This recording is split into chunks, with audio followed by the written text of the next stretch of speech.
I did not campaign against earmarks in 2005 and 2006.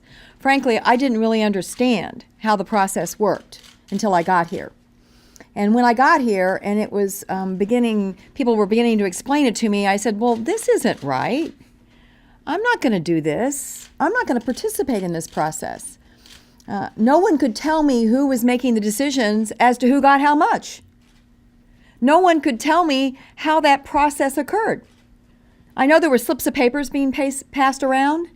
I know that there was some kind of effort to make people think at home that someone else was picking the winners and losers, so the individual member wouldn't have to be the one responsible for picking winners and losers from all the people who are flooding their offices wanting these handouts.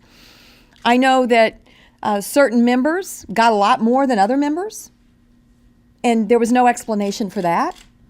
The whole process, is coming from as a government auditor to this job, made me realize that something was amiss in the way this place spent money. And I said, I'm not doing it.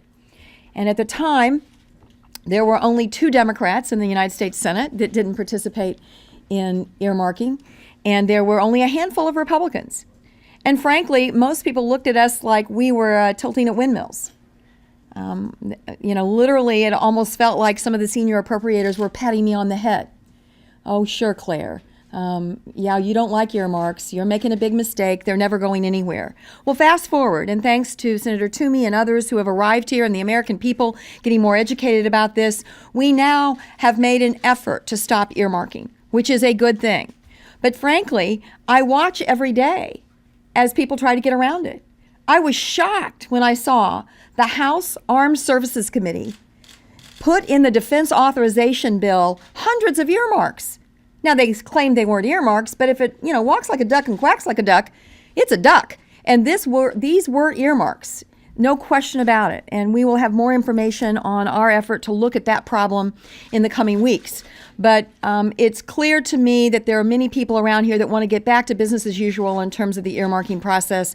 That's why this legislation is necessary, to put into the Budget Act that earmarks are prohibited and to allow an enforcement mechanism on the floor of the Senate if anyone tries. I have many memorable moments for my first years in the United States Senate, but one of the most memorable is when I filed an amendment on the floor of the Senate to pull Nancy Pelosi's earmark out of the Farm Bill that had been slipped into the Farm Bill in the dead of night in conference, called an airdropped earmark. And I put this amendment on the floor of the Senate, and it was very awkward because the leaders of my party were aghast that I would take on the Speaker's earmark in an open amendment process on the floor of the Senate. And they were even more upset when I almost passed the amendment. And one of my colleagues came to me red-faced on the floor and said ugly things at that moment. And it was shocking to me that it was so controversial that I had done that. But it told me a lot about how this place worked and why it is important to be independent and strong and stand up for a process that is fair, based on merit, and has the taxpayers' interests at the top of the list. So I think this legislation will go a long way towards changing that culture, changing the quid pro quo of the earmark world, and get us back to a merit-based process where every dime we spend of taxpayer money is spent competitively and based on merit, not on how powerful you are, who you know, or how long you've been here. I think to vote against a moratorium on earmarking right now would be a very dangerous vote. I think it would be an I don't get it vote.